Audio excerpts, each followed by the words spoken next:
21. ¿Cuál infección es considerada una emergencia médica, dado el riesgo de obstrucción súbita de las vías aéreas? D. Epiglotitis. Infecciones de la vía aérea superior. Subtema 1. Epiglotitis. Pregunta 1. ¿Cuál es la definición clave de epiglotitis? Respuesta.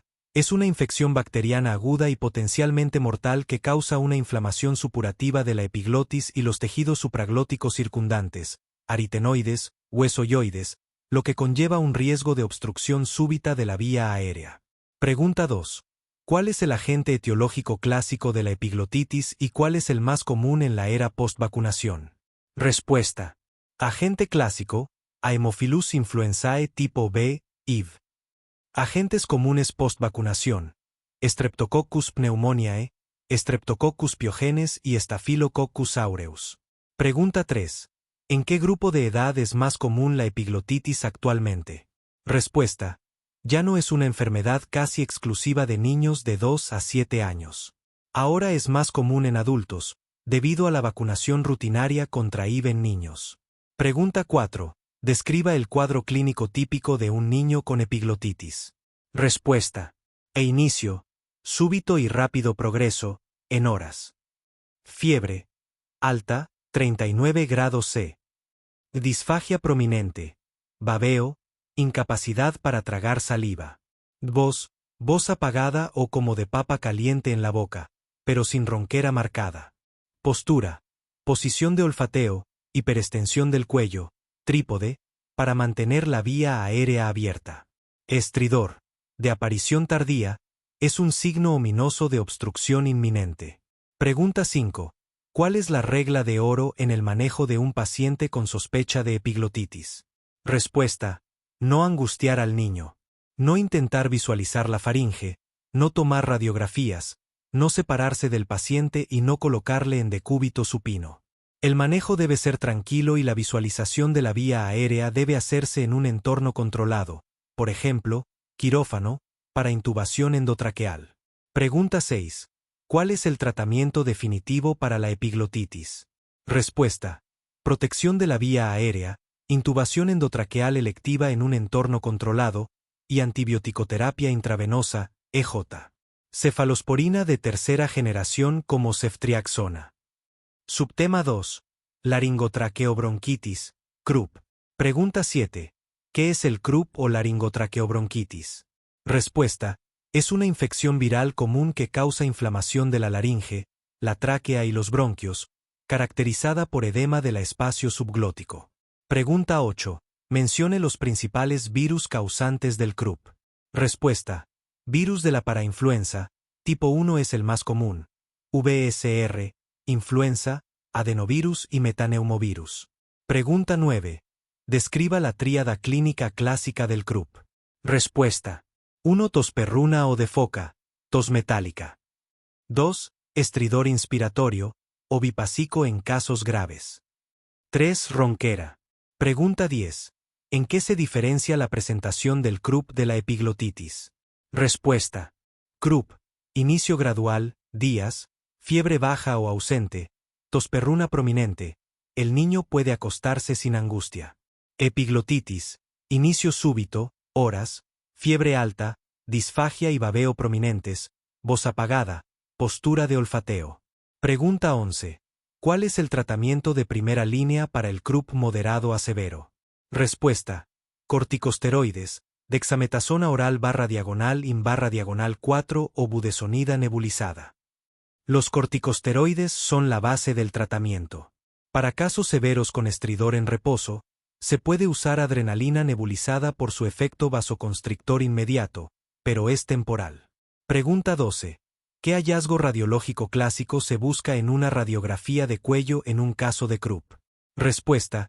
El signo de la aguja o Steeple sign, que es un estrechamiento de la tráquea subglótica en la proyección anteroposterior. Subtema 3. Traqueitis bacteriana. Pregunta 13. ¿Qué es la traqueitis bacteriana y por qué se la considera una condición intermedia? Respuesta. Es una infección bacteriana grave de la tráquea, a menudo secundaria a una infección viral previa. Se considera intermedia porque su presentación puede parecerse al CRUP al inicio, pero progresa rápidamente a una enfermedad tóxica y obstructiva similar a la epiglotitis. Pregunta 14. Nombre las bacterias comúnmente asociadas con la traqueitis bacteriana. Respuesta: Staphylococcus aureus, el más común, Streptococcus pyogenes, Haemophilus influenzae y anaerobios de la orofaringe. Pregunta 15. Describa las características clínicas que distinguen a la traqueitis bacteriana del croup. Respuesta: Traqueitis bacteriana. Aparece tras unos días de síntomas de croup, con un empeoramiento brusco. El paciente presenta fiebre alta, aspecto tóxico y dificultad respiratoria severa. La tos puede ser perruna, pero la clave es la producción de secreciones purulentas espesas y abundantes que son difíciles de movilizar. Croup. No hay aspecto tóxico ni secreciones purulentas espesas. Pregunta 16. ¿Cuál es el manejo fundamental de la traqueitis bacteriana? Respuesta: limpieza de la vía aérea, intubación endotraqueal y lavado/diagonal succión de las secreciones purulentas, y antibiótico-terapia intravenosa de amplio espectro, EJ. Vancomicina y ceftriaxona. Subtema 4. Bronquiolitis. Pregunta 17. Defina bronquiolitis. Respuesta: es una infección viral aguda del tracto respiratorio inferior que afecta a los bronquiolos, caracterizada por inflamación, edema, necrosis de las células epiteliales y acumulación de moco y detritus, lo que genera obstrucción de la vía aérea pequeña. Pregunta 18. ¿Cuál es el principal agente causal de la bronquiolitis? Respuesta: virus respiratorio sincitial, VRS, responsable de 70% de los casos. Pregunta 19. ¿Cuáles son los hallazgos clínicos cardinales de la bronquiolitis? Respuesta: pródromos, rinorrea, tos leve. Signos de dificultad respiratoria: taquipnea, sibilancias difusas, crepitantes finos, uso de músculos accesorios, tiraje subcostal/diagonal intercostal, quejido expiratorio. Hiperinsuflación pulmonar en el examen físico. Pregunta 20. ¿Cuál es la piedra angular del tratamiento de la bronquiolitis no complicada? Respuesta: medidas de soporte, hidratación, oxigenoterapia para mantener SaTo2 mayor que 90-92% y aspiración de secreciones nasales. No se recomienda el uso rutinario de broncodilatadores o corticosteroides. Pregunta 21. ¿Qué signo clásico se observa en la radiografía de tórax de un niño con bronquiolitis? Respuesta: hiperinsuflación pulmonar, aplanamiento de los diafragmas, aumento del espacio intercostal y atrapamiento aéreo. Puede haber infiltrados peribronquiales. 22. ¿Cuál es el tratamiento indicado en un paciente que usted sospeche de una epiglotitis? D. Antibiótico e intubación endotraqueal. Epiglotitis aguda. Subtema 1. Conceptos básicos y etiología. Pregunta 1. ¿Qué es la epiglotitis aguda? Respuesta: es una infección bacteriana aguda y potencialmente mortal de la epiglotis y los tejidos supraglóticos circundantes, que causa una inflamación rápida y puede conducir a una obstrucción abrupta de la vía aérea. Pregunta 2. ¿Cuál es el principal patógeno causante de la epiglotitis, históricamente más asociado? Respuesta: Haemophilus influenzae tipo B, IV. Pregunta 3. ¿Por qué la incidencia de epiglotitis por Haemophilus influenzae tipo B ha disminuido drásticamente en muchos países? Respuesta: debido a la implementación generalizada de la vacunación contra IV en los calendarios de inmunización infantil. Pregunta 4. Nombra otros microorganismos que pueden causar epiglotitis además de H. influenzae. Respuesta: Streptococcus pneumoniae. Streptococcus pyogenes, grupo A. Staphylococcus aureus, incluido SARM. Subtema 2. Epidemiología y fisiopatología. Pregunta 5. ¿Qué grupo de edad se veía más comúnmente afectado por la epiglotitis antes de la vacunación universal contra el IV? Respuesta: niños entre 2 y 6 años. Pregunta 6. Con la disminución de los casos en niños gracias a la vacuna, ¿qué grupo etario es más frecuentemente afectado hoy en día? Respuesta: adultos. Pregunta 7. Describe brevemente la fisiopatología de la obstrucción de la vía aérea en la epiglotitis. Respuesta: la infección bacteriana causa una inflamación aguda y celulitis de la epiglotis, las aritenoides y los pliegues ariepiglóticos. Esto resulta en un edema masivo y un rápido agrandamiento de estas estructuras supraglóticas, que estrechan y pueden llegar a obstruir completamente la entrada de la laringe. Subtema 3. Presentación clínica y diagnóstico. Pregunta 8. ¿Cuáles son los 4 signos clásicos de la tríada, o tétrada, clínica de la epiglotitis? Respuesta. 1. Babeo, incapacidad para manejar las secreciones. 2. Disfagia, dificultad para tragar. 3. Disfonía, voz apagada o como de pato con paperas. 4. Angustia respiratoria, es el signo de mayor alarma. Pregunta 9. ¿Cuál es la posición característica que adopta un niño con epiglotitis para mantener abierta la vía aérea? Respuesta. La posición de olerse el aire o trípode. Se sienta inclinado hacia adelante, con el cuello extendido y apoyándose en los brazos, con la boca abierta y la lengua protruida. Pregunta 10. ¿Por qué está absolutamente contraindicado examinar la garganta con un depresor lingual en un paciente con sospecha de epiglotitis? Respuesta. Porque la manipulación faríngea, especialmente con un depresor, puede desencadenar un espasmo laríngeo reflejo y una obstrucción completa y súbita de la vía aérea. Pregunta 11. ¿Cuál es el procedimiento diagnóstico de elección para confirmar la epiglotitis en un paciente estable con vía aérea segura? Respuesta. La visualización directa de la epiglotis mediante laringoscopia flexible en un entorno controlado, como un quirófano, con personal preparado para intubar. La epiglotis se verá de color rojo cereza intenso y edematosa, en forma de palomita de maíz. Pregunta 12. ¿Qué hallazgo es característico en la radiografía lateral de cuello en un caso de epiglotitis? Respuesta. El signo del dedo pulgar, o thumb sign, que es el agrandamiento de la epiglotis que se asemeja a la silueta de un pulgar. Pregunta 13. ¿Cuál es la diferencia clave en la presentación de la voz entre una laringotraqueobronquitis, CRUP, y una epiglotitis? Respuesta. En el CRUP la voz es rónica, tosperruna, mientras que en la epiglotitis la voz es disfónica y apagada. Subtema 4. Manejo y tratamiento, crítico. Pregunta 14. ¿Cuál es el paso más importante y de mayor prioridad en el manejo de un paciente con sospecha de epiglotitis? Respuesta. Asegurar la vía aérea. Esto tiene prioridad sobre cualquier otra intervención diagnóstica o terapéutica. Pregunta 15. ¿Cuál es el método preferido para asegurar la vía aérea en un niño con epiglotitis aguda? Respuesta. Intubación endotraqueal electiva realizada de manera controlada, idealmente en un quirófano por un experto, anestesiólogo u otorrinolaringólogo, con todos los equipos listos para una vía aérea quirúrgica, traqueotomía/diagonal cricotiroidotomía, si es necesario. Pregunta 16. ¿Por qué se prefiere la intubación endotraqueal sobre la traqueotomía de entrada? Respuesta. Porque la intubación es menos invasiva, y la inflamación suele resolverse en 24 a 72 horas con antibioticoterapia, permitiendo una extubación segura poco después. Pregunta 17. ¿Cuál es el régimen de antibióticos empírico de primera línea para la epiglotitis? Respuesta. Un antibiótico de amplio espectro contra bacterias encapsuladas, como una cefalosporina de tercera generación, por ejemplo, ceftriaxona o cefotaxima, por vía intravenosa. Pregunta 18. Además de asegurar la vía aérea y administrar antibióticos, ¿qué otra medida de soporte es fundamental? Respuesta. Mantener al paciente en calma y sin molestias, puede requerir sedación leve una vez intubado. Administrar oxígeno humidificado. Mantener una hidratación adecuada por vía intravenosa. Pregunta 19. ¿Cuál es el papel de los corticosteroides en el tratamiento de la epiglotitis aguda?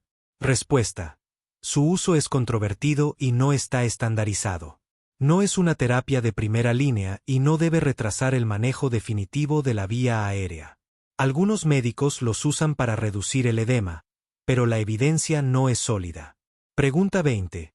¿Cuál es el papel de los agonistas adrenérgicos, como el salbutamol en nebulización, en el tratamiento de la epiglotitis?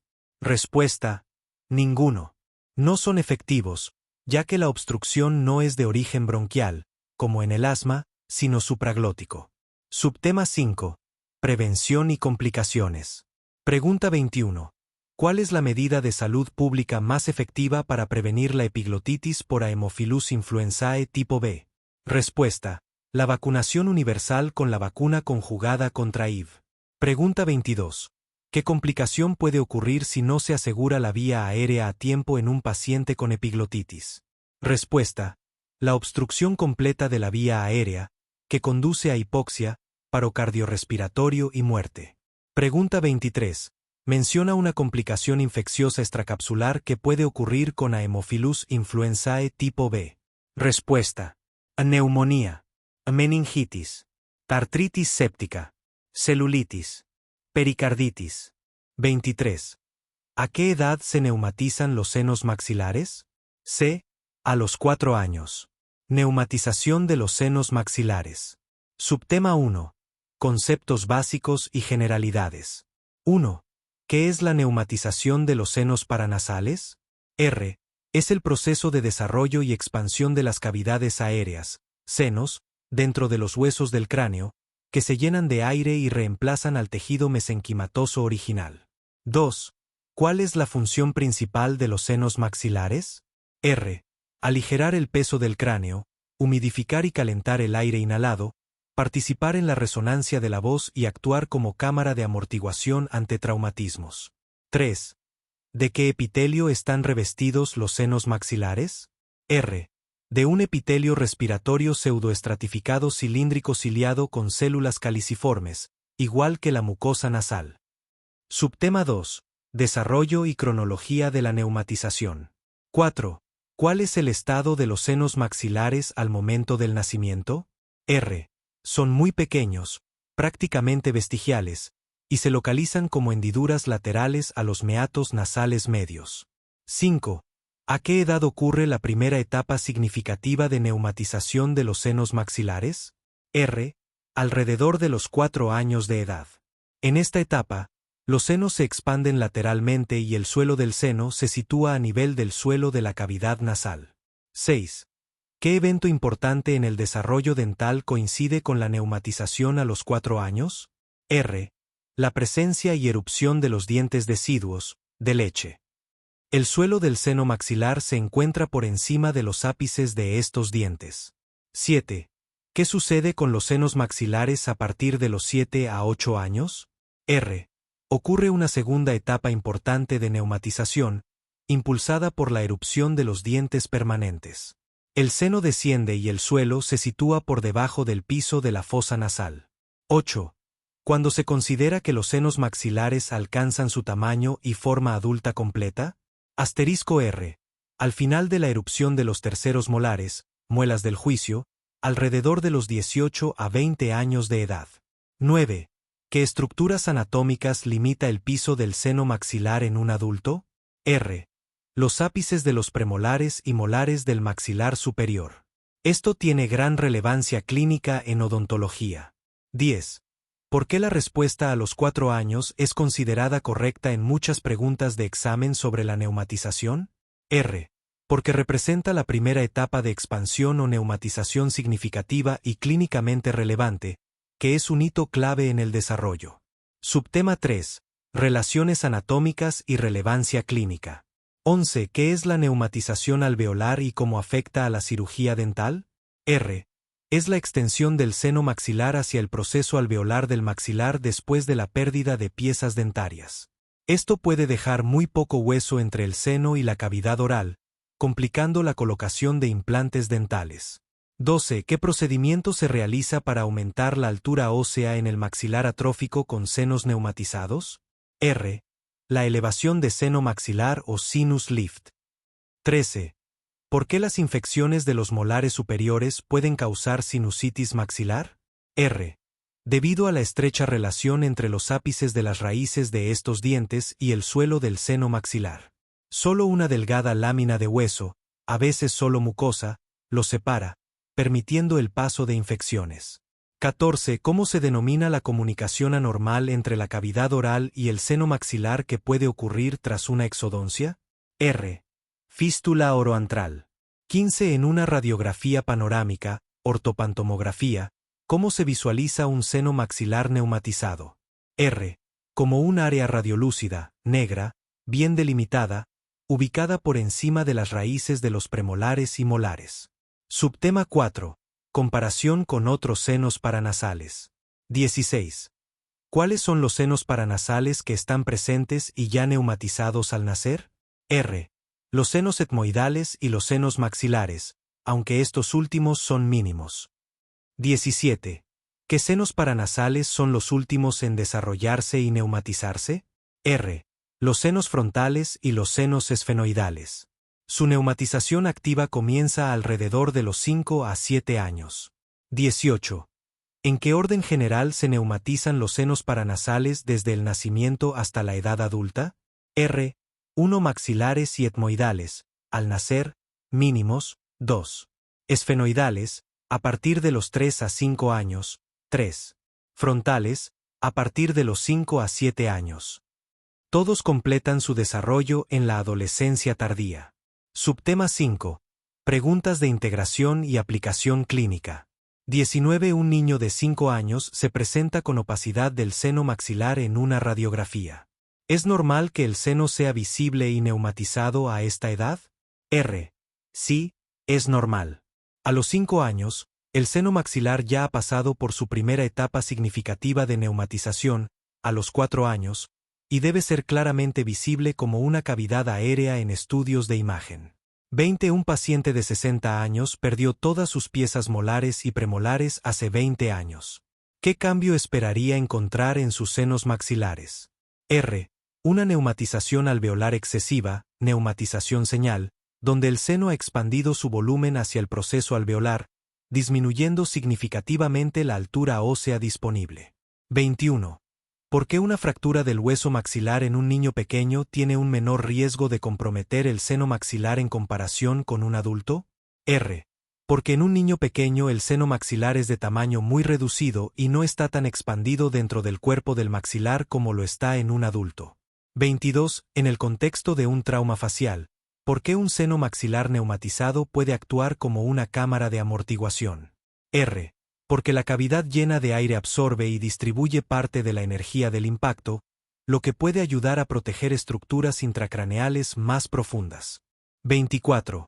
¿Cuál es el principal factor predisponente para el desarrollo de sinusitis en todas las edades? C. Resfriado común. Sinusitis. Subtema 1. Definición, fisiopatología y factores predisponentes. Pregunta 1. ¿Qué es la sinusitis? Respuesta. Es la inflamación de la mucosa que recubre los senos paranasales. Pregunta 2. ¿Cuál es el evento fisiopatológico central que desencadena la mayoría de los casos de sinusitis? Respuesta. La obstrucción del ostium, orificio de drenaje del seno paranasal. Pregunta 3. Nombra las consecuencias directas de la obstrucción del ostium. Respuesta. 1. Disminución de la ventilación del seno, hipoxia. 2. Acumulación de secreciones mucosas en el interior. 3. Alteración del aclaramiento mucociliar. 4. Sobrecrecimiento bacteriano secundario. Pregunta 4. ¿Cuál es el principal factor predisponente para el desarrollo de sinusitis en todas las edades? Respuesta. El resfriado común, rinitis viral, ya que causa inflamación y edema que obstruye los ostiums. Pregunta 5. Además del resfriado común, enumera al menos 5 factores de riesgo o condiciones predisponentes para la sinusitis. Respuesta. 1. Rinitis alérgica. 2. Anomalías anatómicas, desviación del tabique, hipertrofia de cornetes, pólipos nasales.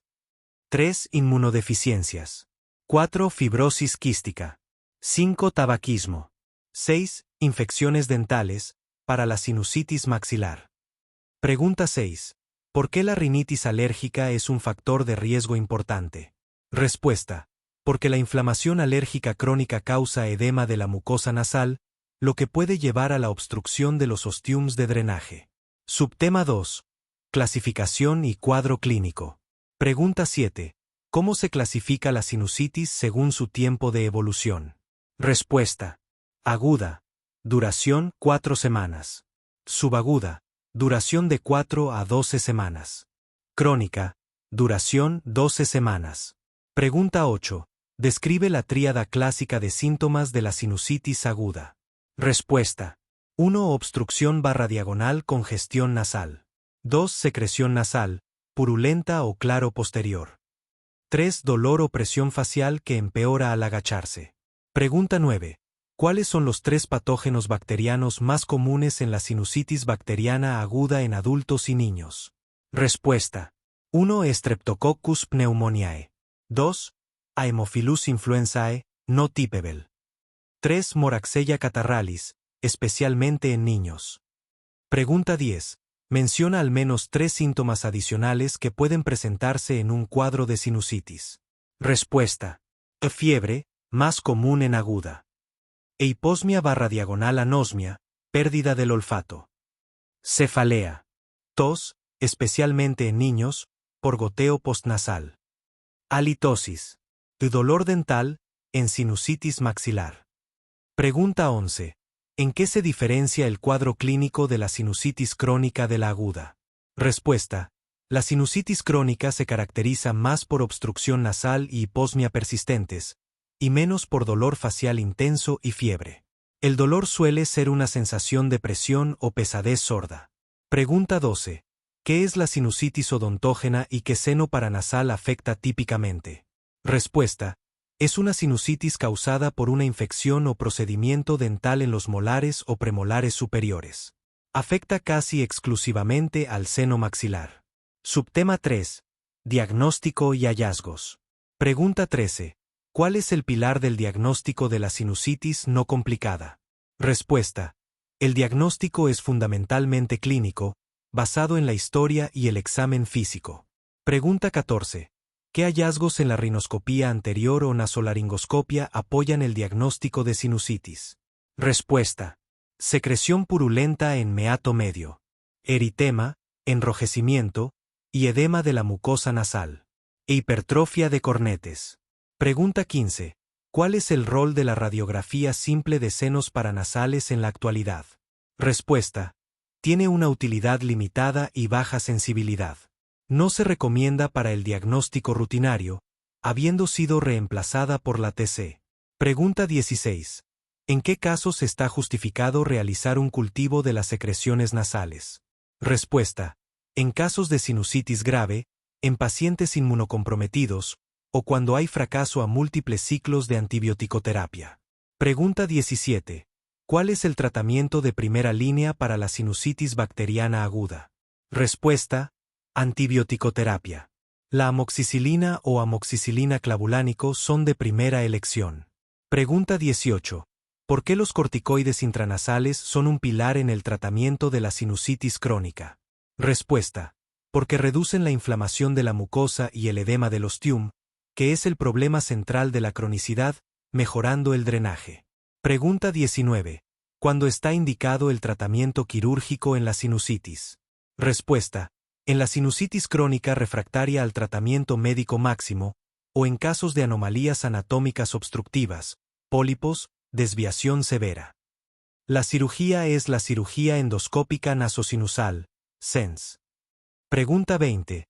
Nombra 3 complicaciones orbitarias de la sinusitis. 1. Celulitis preseptal. 2. Celulitis orbitaria. 3. Absceso subperióstico. 4. Absceso orbitario. Pregunta 21. Nombra 3 complicaciones intracraneales de la sinusitis. Respuesta. 1. Meningitis. 2. Absceso epidural. 3. Absceso subdural. 4. Trombosis del seno cavernoso. 25. La prevención primaria de la infección por rabia canina consiste en C. Vacunación de todos los animales domésticos. Rabia canina. Epidemiología y transmisión. 1. ¿Cuál es el principal reservorio de la rabia en entornos urbanos? Respuesta. El perro doméstico, Canis familiaris, es el principal reservorio y vector en áreas urbanas. 2. ¿Cómo se transmite principalmente la rabia canina a los humanos? Respuesta. A través de la mordedura de un animal infectado, cuando la saliva contaminada con el virus penetra en heridas o mucosas. 3. ¿Qué porcentaje de casos de rabia humana es causado por mordeduras de perros? Respuesta. Aproximadamente el 99% de los casos humanos a nivel mundial. 4. ¿En qué regiones del mundo la rabia canina sigue siendo endémica? Respuesta. Principalmente en países de Asia, África y algunas regiones de América Latina. 5. ¿Qué factores contribuyen a la persistencia de la rabia canina? Respuesta. Baja cobertura de vacunación canina, población de perros callejeros, falta de programas de control y limitado acceso a profilaxis post-exposición. Prevención primaria. 6. ¿En qué consiste la prevención primaria de la rabia canina? Respuesta. Vacunación masiva de al menos el 70% de la población canina para lograr inmunidad de rebaño. 7. ¿Qué porcentaje de cobertura vacunal canina se recomienda para controlar la rabia? Respuesta. Se recomienda vacunar al menos el 70% de la población canina. 8. ¿Cuál es la estrategia más costo efectiva para prevenir la rabia humana? Respuesta. La vacunación masiva de perros, que es 10 a 20 veces más costo efectiva que la profilaxis post-exposición en humanos. 9. ¿Qué medidas complementarias a la vacunación son importantes en prevención primaria? Respuesta. Control de población canina, educación sanitaria y notificación obligatoria de casos sospechosos. 10. ¿Qué organismos internacionales promueven la eliminación de la rabia canina? Respuesta. OMS, OIE y FAO, bajo el marco Unidos contra la Rabia. Profilaxis post-exposición. 11. ¿Cuáles son los componentes esenciales de la profilaxis post-exposición? Respuesta. Limpieza inmediata de la herida, vacunación antirrábica y administración de inmunoglobulina antirrábica según la categoría de exposición. 12. ¿Cómo se clasifican las exposiciones según el riesgo de transmisión de rabia? Respuesta. O categoría I. Contacto indirecto, sin riesgo. O categoría 2. Mordeduras menores o rasguños sin sangrado. O categoría 3. Mordeduras múltiples, profundas, o contacto de mucosas con saliva. 13. ¿En qué casos está indicada la inmunoglobulina antirrábica? Respuesta. En todas las exposiciones de categoría 3 y en personas inmunocomprometidas con categoría 2. 14. ¿Cuál es el tiempo máximo recomendado para iniciar la profilaxis post-exposición? Respuesta. Debe iniciarse lo antes posible, idealmente dentro de las 24 horas posteriores a la exposición. Diagnóstico. 15. ¿Cuál es el método de diagnóstico gold estándar para rabia en animales? Respuesta. La inmunofluorescencia directa en tejido cerebral. 16. ¿Qué muestras son adecuadas para diagnóstico post-mortem de rabia? Respuesta. Cerebro completo o fragmentos de tronco encefálico, hipocampo y cerebelo conservados en glicerol. 17. ¿Qué técnicas de diagnóstico pueden usarse en humanos antes del fallecimiento? Respuesta. Detección de antígenos en biopsia de piel nucal, RT-PCR en saliva o LCR, y aislamiento viral. 18. ¿Por qué es difícil diagnosticar rabia en fase prodrómica? Respuesta. Porque los síntomas iniciales son inespecíficos, fiebre, cefalea, malestar general, y similares a otras enfermedades. Medidas de control. 19. ¿Qué hacer con un perro que muerde a una persona en área endémica? Respuesta. Observación durante 10 a 14 días. Si desarrolla síntomas de rabia, debe ser sacrificado y enviado para diagnóstico. 20. ¿Cuáles son las medidas de control en brotes de rabia canina? Respuesta. Vacunación masiva perifocal, restricción de movimiento animal, eliminación humanitaria de animales enfermos y educación comunitaria. 21. ¿Qué precauciones de bioseguridad son necesarias en laboratorio con muestras de rabia? Respuesta. Nivel de bioseguridad 2 o 3, uso de EPP completo, cabina de seguridad biológica y adecuada desinfección con glutaraldehído o hipoclorito. Vacunación. 22. ¿A qué edad debe iniciarse la vacunación antirrábica en cachorros? Respuesta. A partir de los 3 meses de edad, con refuerzo anual o según protocolo local. 23. ¿Qué tipos de vacunas existen para rabia canina? Respuesta. Vacunas inactivadas, muertas, y vacunas de virus modificados, vivas atenuadas. 24. ¿Qué es la vacunación de barrera o cordón sanitario? Respuesta.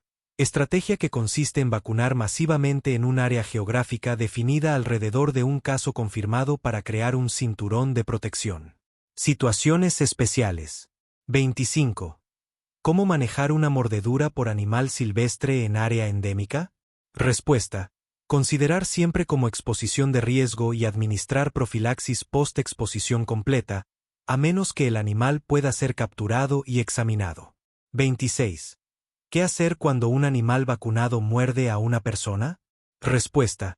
El animal debe ser observado igualmente por 10 días, pero el riesgo es significativamente menor si la vacunación es reciente y válida. 27. ¿Cuál es el protocolo para viajeros a zonas endémicas? Respuesta. Vacunación preexposición recomendada para viajeros que realizarán actividades de riesgo o permanecerán largos periodos en áreas rurales endémicas. 26. Muchos de los fallecimientos ocurridos en los pacientes con fiebre hemorrágica por dengue se deben a b. Sobrehidratación. Fiebre hemorrágica por dengue, FHD. Subtema 1.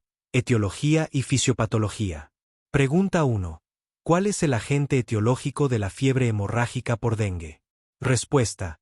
El virus del dengue, un arbovirus del género Flavivirus. Pregunta 2.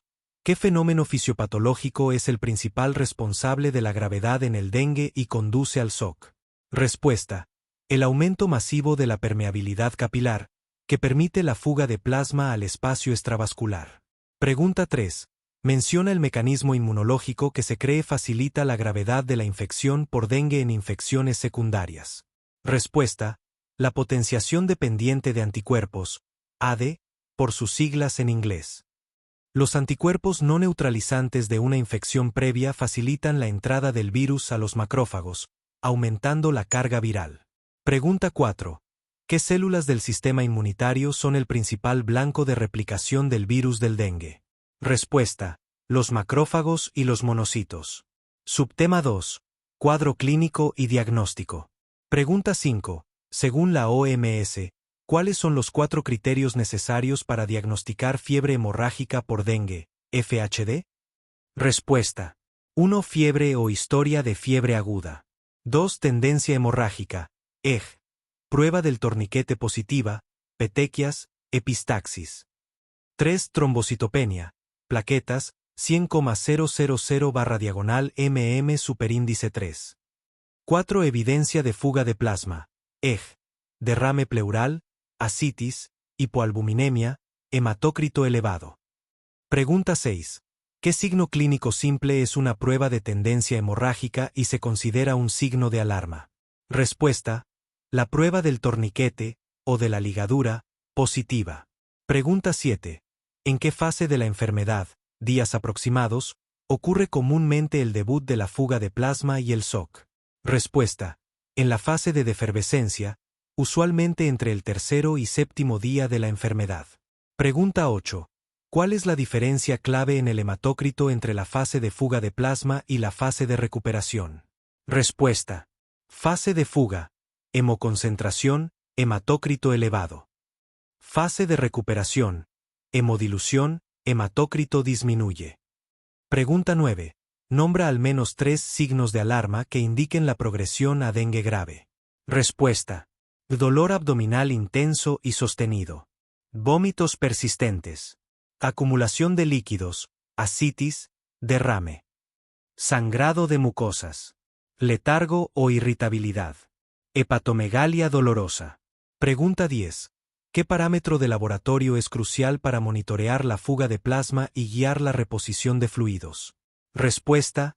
El hematócrito. Un aumento progresivo indica hemoconcentración por fuga de plasma. Subtema 3. Complicaciones y causas de muerte. Pregunta 11. ¿Cuál es la causa más común de muerte evitable en pacientes con fiebre hemorrágica por dengue? Respuesta. La sobrehidratación iatrogénica, sobrecarga de fluidos. Pregunta 12. Explica por qué la sobrehidratación es tan peligrosa en la fase de recuperación del dengue. Respuesta. Porque cuando la permeabilidad capilar se normaliza, el exceso de líquido administrado es reabsorbido masivamente al intravascular, pudiendo causar edema pulmonar e insuficiencia cardíaca congestiva. Pregunta 13. ¿Cuál es la forma más grave de dengue y cómo se define? Respuesta. El síndrome de shock por dengue, SSD. Se define como el shock hipovolémico que ocurre como consecuencia de la fuga de plasma masiva. Pregunta 14. Además del shock, ¿qué otra complicación hemorrágica grave, aunque menos común, puede ser fatal? Respuesta. La hemorragia digestiva masiva, a menudo asociada con coagulación intravascular diseminada, SID. Pregunta 15. ¿Qué complicación orgánica puede resultar de un shock prolongado o de una hemorragia masiva? Respuesta. El daño orgánico múltiple, incluyendo daño hepático grave, hepatitis por dengue o fallo renal. Subtema 4. Manejo y tratamiento, atención primaria. Pregunta 16. ¿Cuál es el pilar fundamental del tratamiento del dengue grave y del shock por dengue? Respuesta. La reposición agresiva pero controlada de volumen con cristaloides, EG, solución ringue lactato o solución salina normal. Pregunta 17. ¿Cuál es el objetivo principal de la fluidoterapia en un paciente con signos de alarma o shock? Respuesta. Mantener una perfusión y presión arterial adecuadas con la mínima cantidad de fluido necesaria, para evitar la sobrecarga. Pregunta 18. ¿En qué momento se debe iniciar la reposición de fluidos por vía intravenosa? Respuesta. Cuando el paciente presenta signos de alarma, shock, o no puede mantener la hidratación por vía oral, EG, vómitos. Pregunta 19. ¿Qué parámetros se deben monitorizar estrechamente para guiar la fluidoterapia? Respuesta. Hematócrito, gasto urinario, signos vitales, frecuencia cardíaca, presión arterial, y estado de conciencia. Pregunta 20. Si un paciente en recuperación presenta una disminución brusca del hematócrito asociada a taquicardia, ¿qué se debe sospechar? Respuesta. Una hemorragia oculta significativa. Pregunta 21. ¿Cuál es la indicación principal para realizar una transfusión de concentrados de plaquetas en el dengue? Respuesta. No está indicada para la trombocitopenia asintomática. Solo se debe usar en caso de sangrado activo grave o previo a un procedimiento invasivo. Pregunta 22. ¿Qué medicamentos están estrictamente contraindicados en el manejo del dengue y por qué? Respuesta. Ácido acetilsalicílico, aspirina y AINES, por su efecto antiagregante plaquetario y riesgo de síndrome de Reye y hemorragia. Corticoides, no han demostrado beneficio. Pregunta 23. ¿Cuál es el signo clínico que indica que la fase de fuga de plasma ha terminado y se debe reducir drásticamente la fluidoterapia? Respuesta. La diuresis espontánea y sostenida, aumento del gasto urinario. Subtema 5. Prevención y control. Pregunta 24. ¿Cuál es el vector principal del virus del dengue? Respuesta. Los mosquitos del género Aedes, principalmente Aedes aegypti.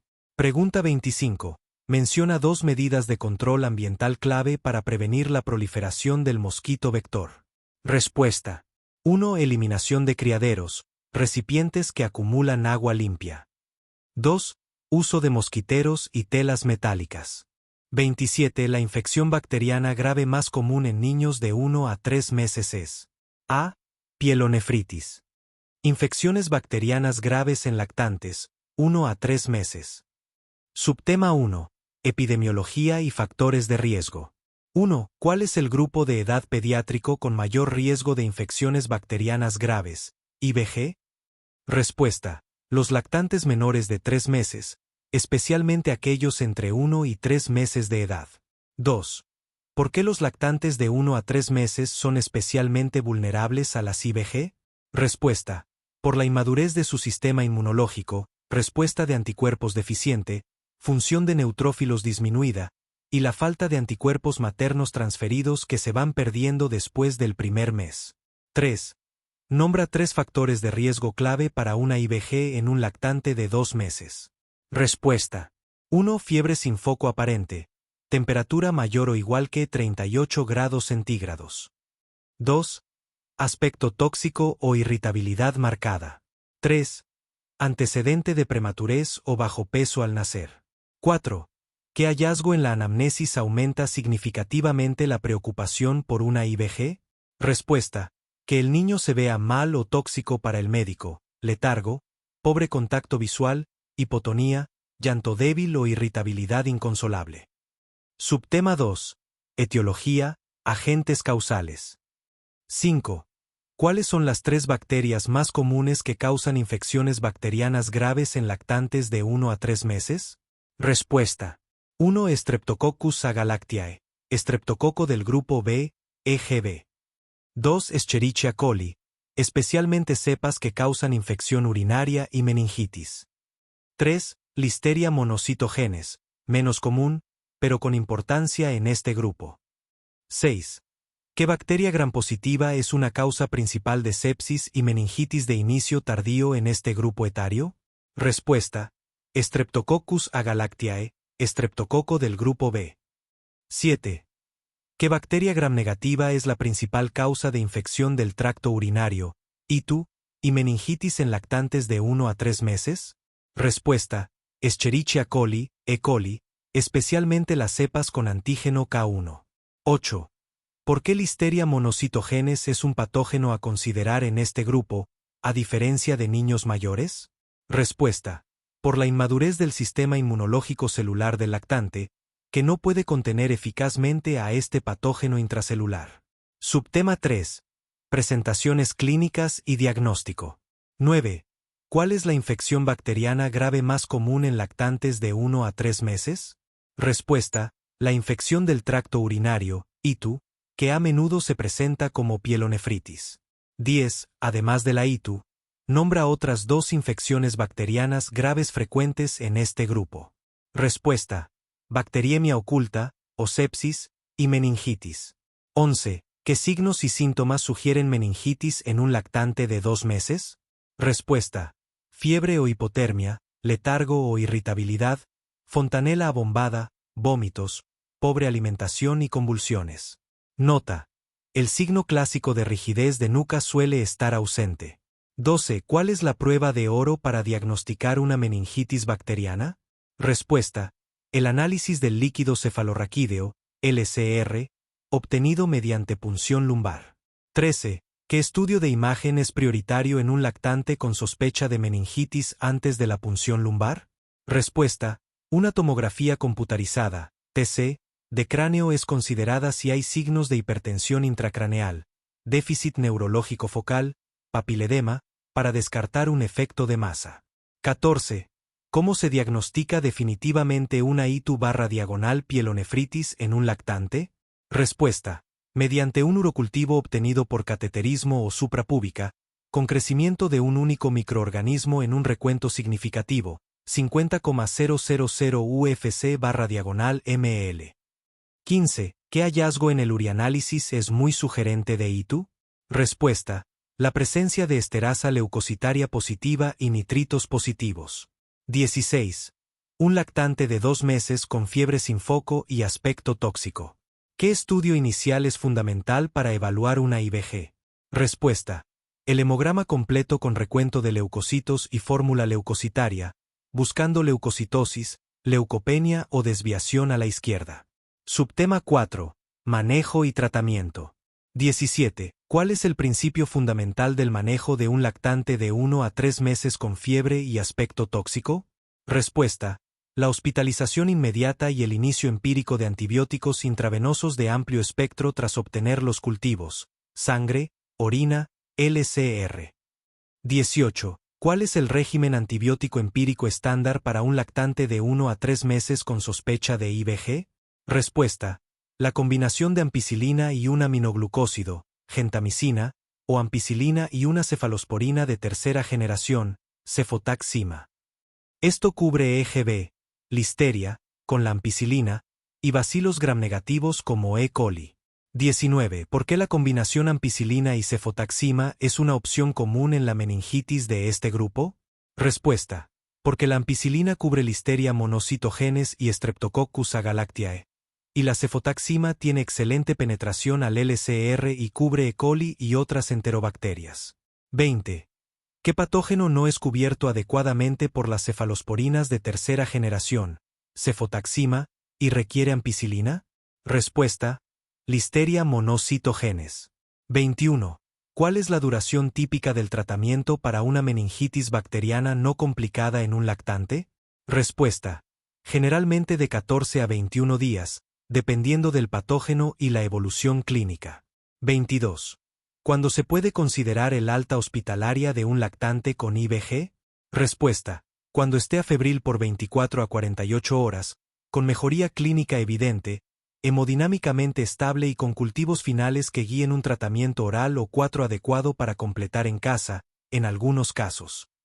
Subtema 5. Estrategias de evaluación y preguntas de integración. 23. Un lactante de 8 semanas llega con fiebre de 39 grados centígrados. Está irritable pero consolable. No hay focos infecciosos evidentes. ¿Cuál es el siguiente paso? Respuesta. Realizar una evaluación completa para IBG, que debe incluir hemograma, reactantes de fase aguda, PCR/procalcitonina, uroanálisis y urocultivo, por cateterismo, hemocultivo y punción lumbar. Iniciar antibioticoterapia empírica intravenosa mientras se esperan los resultados. 24. Compara la presentación de una bronquiolitis viral vs una infección bacteriana grave en un lactante de 2 meses. Respuesta. Bronquiolitis. Síntomas prodrómicos de catarro, tos, taquipnea, sibilancias/diagonal crepitantes, fiebre puede estar presente o no. El niño suele estar activo y alerta.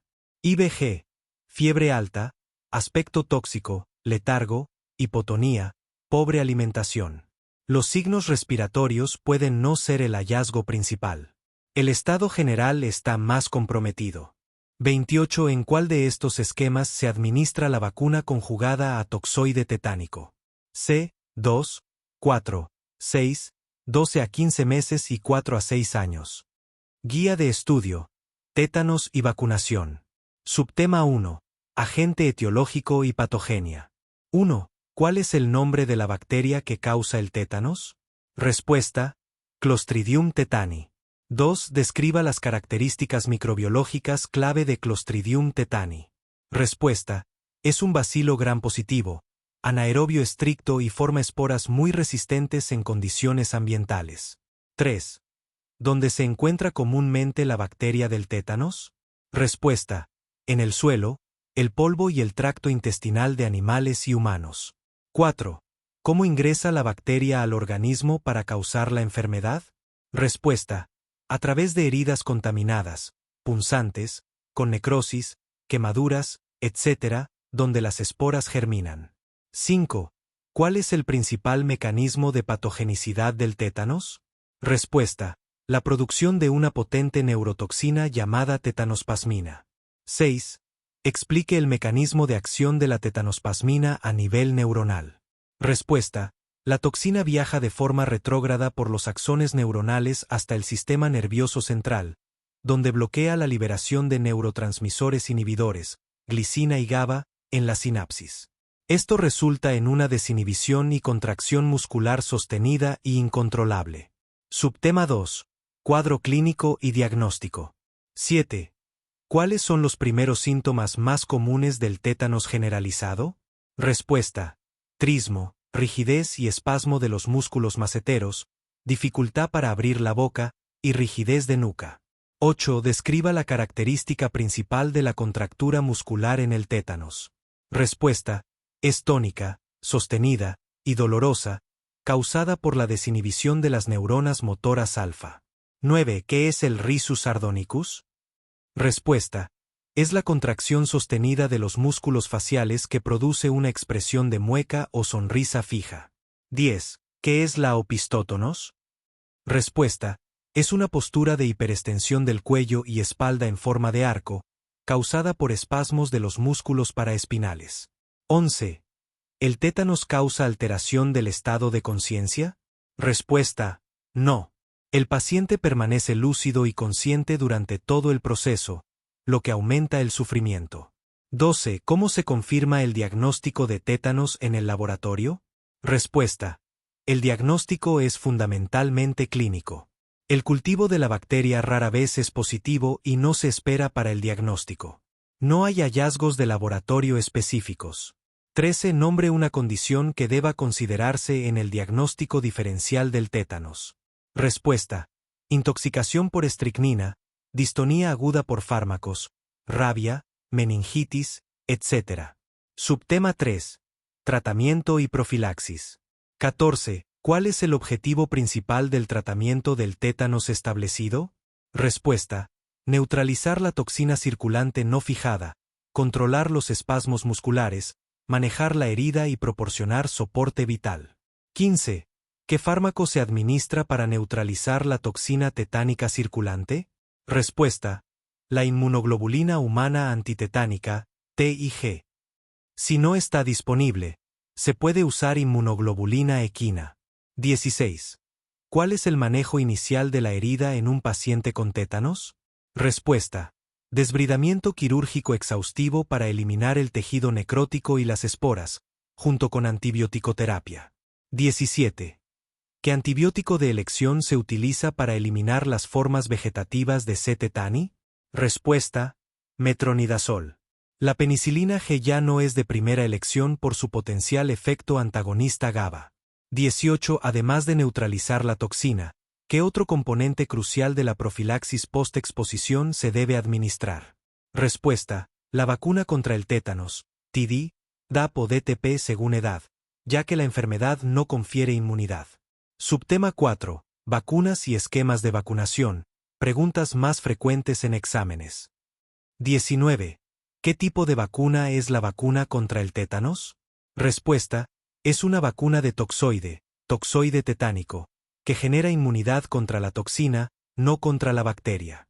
20. ¿Qué significa que una vacuna contra el tétanos sea conjugada? Respuesta: el término conjugada en este contexto se refiere a que el toxoide tetánico actúa como proteína transportadora para polisacáridos de otros patógenos, EJ. Haemophilus influenzae tipo B, neumococo, mejorando la respuesta inmune frente a ellos. La inmunidad contra el tétanos en sí es directa por el toxoide. 21. Nombre las vacunas que contienen el componente tetánico y se usan en niños.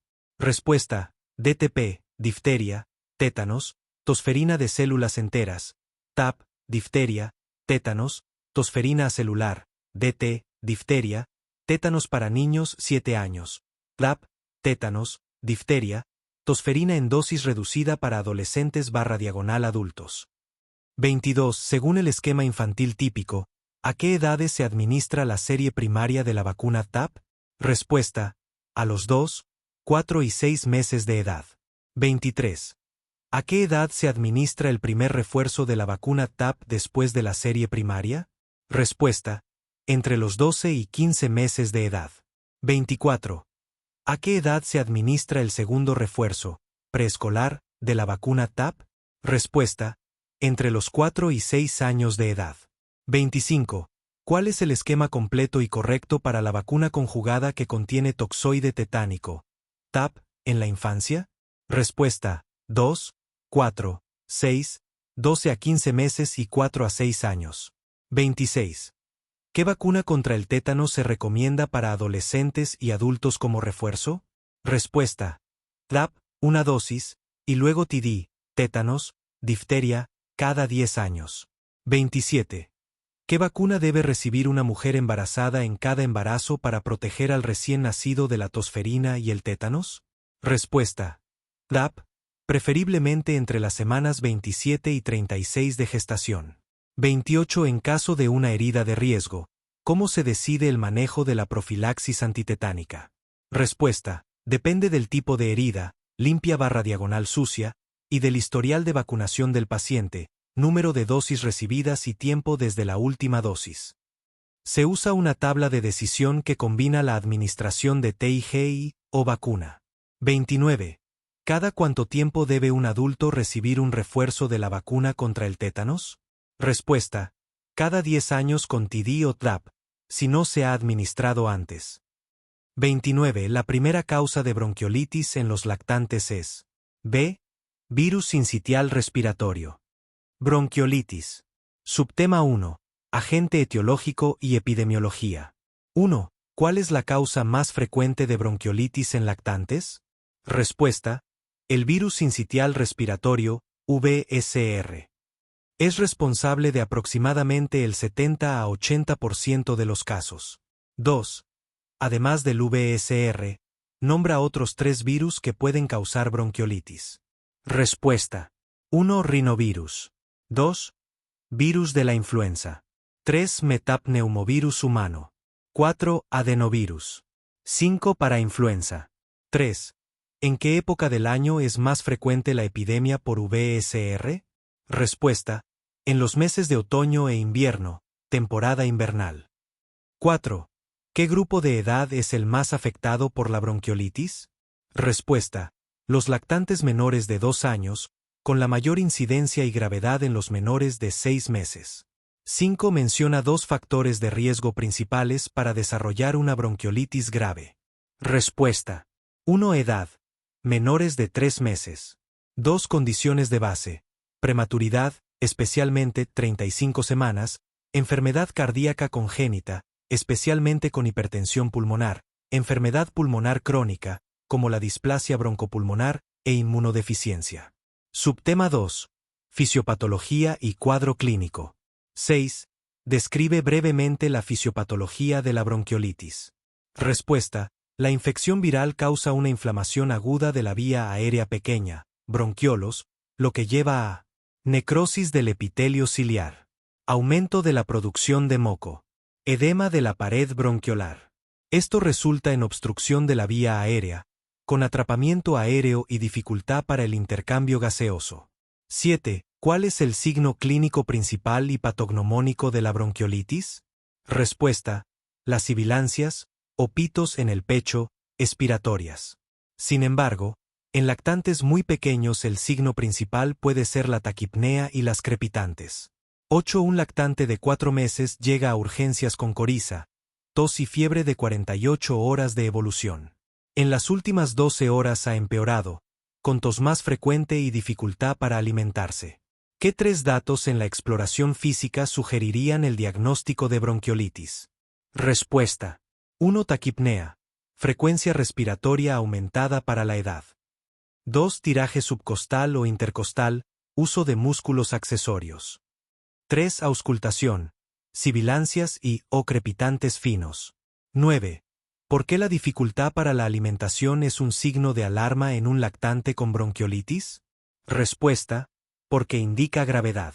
El trabajo respiratorio aumentado y la taquipnea impiden que el lactante pueda coordinar la succión de glusión-respiración, llevando a un riesgo de deshidratación y fatiga. 10. ¿Qué hallazgo no es típico de una bronquiolitis simple y sugeriría otra patología? Respuesta.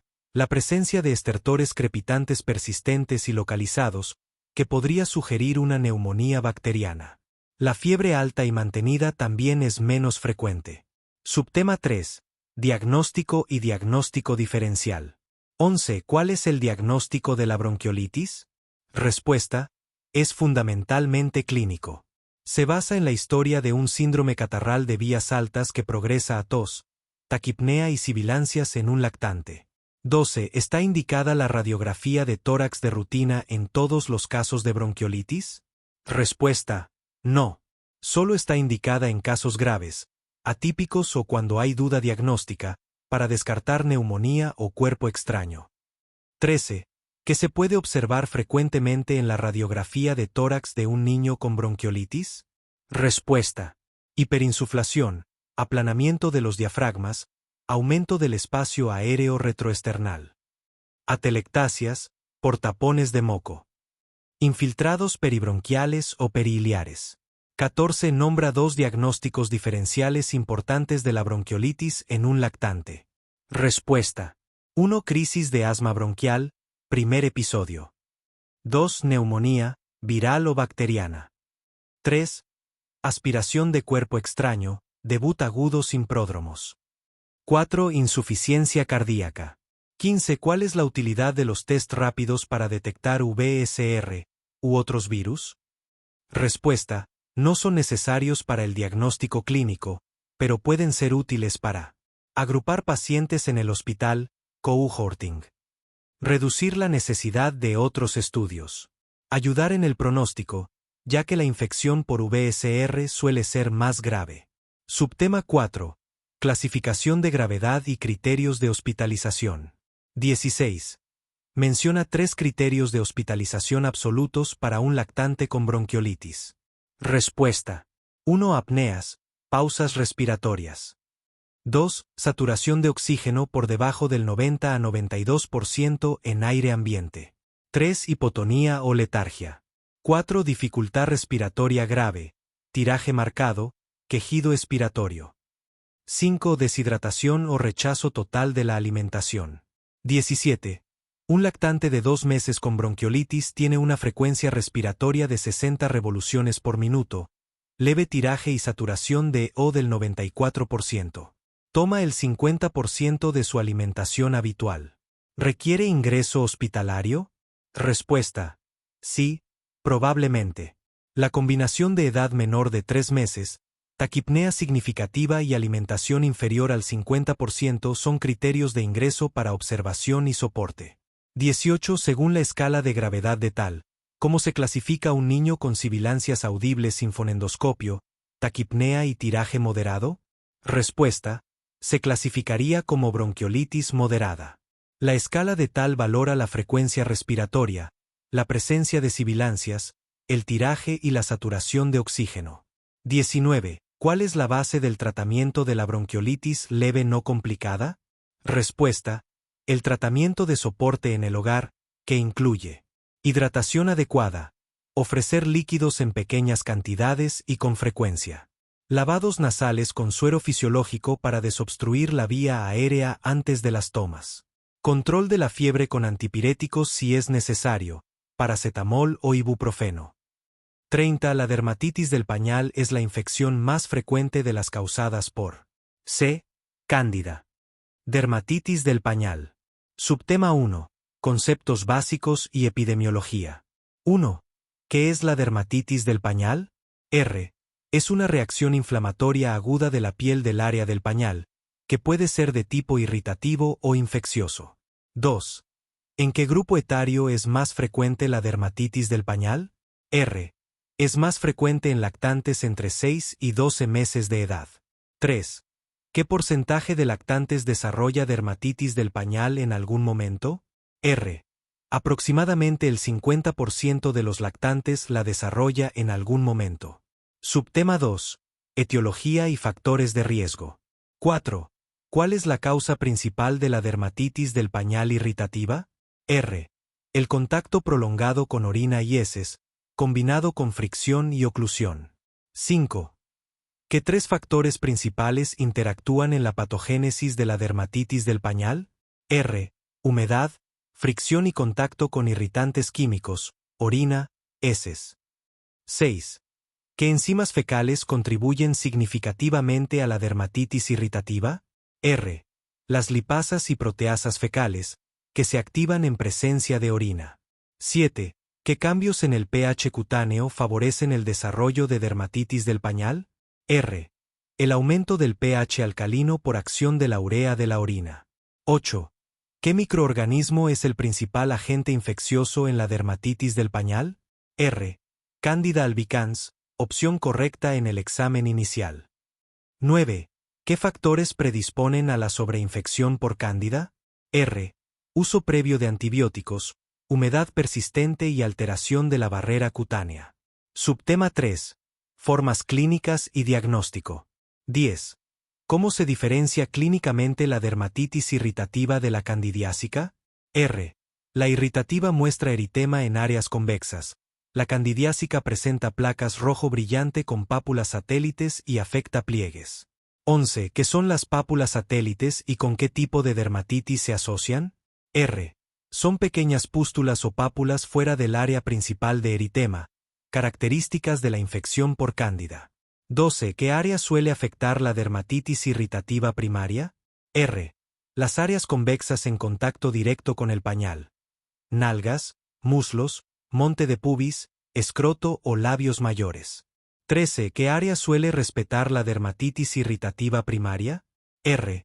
Los pliegues inguinales e interglúteo, a menos que haya sobreinfección.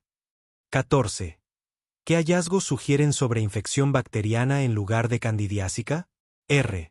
Presencia de ampollas, costras melicéricas o celulitis, que sugieren infección por estafilococos o estreptococos. 15. ¿Cómo se presenta la dermatitis por cándida en cuanto a la distribución? R. Afecta tanto superficies convexas como pliegues, áreas intertriginosas.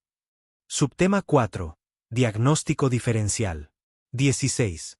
¿Qué condiciones deben diferenciarse de la dermatitis del pañal? R. Dermatitis seborreica, psoriasis, abuso infantil, acrodermatitis enteropática, histiocitosis. 17. ¿Cómo se diferencia de la dermatitis seborreica? R. La seborreica tiene escamas grasosas amarillentas y suele afectar también cuero cabelludo, cara y pliegues. 18. ¿Qué características sugieren psoriasis del pañal? R.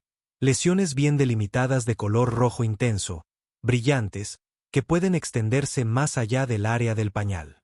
19. ¿Cuándo se debe sospechar abuso infantil en el contexto de dermatitis del pañal? R. Cuando hay patrones de lesiones inusuales, quemaduras o historias inconsistentes con el examen físico. Subtema 5. Tratamiento y prevención. 20. ¿Cuál es la medida más importante en el tratamiento de la dermatitis del pañal? R. Mantener el área limpia y seca, con cambios frecuentes de pañal. 21. ¿Qué tipo de crema barrera se recomienda para la dermatitis irritativa? R. Cremas con óxido de zinc, petrolato o pasta al agua, Lazar. 22. ¿Cuándo está indicado el uso de antimicóticos tópicos? R. Cuando hay sospecha o confirmación de infección por cándida. 23. ¿Qué antimicóticos tópicos son efectivos para la candidiasis del pañal? R. Nistatina, clotrimazol, miconazol o ketoconazol. 24. ¿Cuándo está contraindicado el uso de corticoides tópicos potentes? R. Siempre en el área del pañal, por riesgo de atrofia cutánea y efectos sistémicos. 25. ¿Qué medidas preventivas son efectivas para la dermatitis del pañal? R. Cambios frecuentes, limpieza suave, evitar fricción, uso de cremas barrera y tiempo sin pañal. 26. ¿Qué tipo de pañales se recomiendan para prevenir la dermatitis? R. Pañales superabsorbentes que mantengan la piel más seca. 27. ¿Por qué se desaconseja el uso de talco en el área del pañal? R. Por riesgo de inhalación y formación de grumos que aumentan la fricción. Subtema 6. Complicaciones y pronóstico. 28. ¿Cuáles son las principales complicaciones de la dermatitis del pañal? R. Sobreinfección bacteriana, impétigo, celulitis y candidiasis secundaria. 29. ¿Qué es la enfermedad de Jacquet o dermatitis granulomatosa del pañal? R. Una forma severa con nódulos y úlceras que ocurre en dermatitis crónicas mal manejadas. Subtema 7. Aspectos microbiológicos específicos. 32. ¿Por qué Candida albicans es el principal agente infeccioso en dermatitis del pañal? R. Porque prolifera en ambientes húmedos, cálidos y con pH alterado, condiciones ideales en el área del pañal. 33. ¿Qué otros microorganismos pueden causar infección secundaria en dermatitis del pañal? R. Staphylococcus aureus, impétigo, y Streptococcus beta hemolítico, perianal.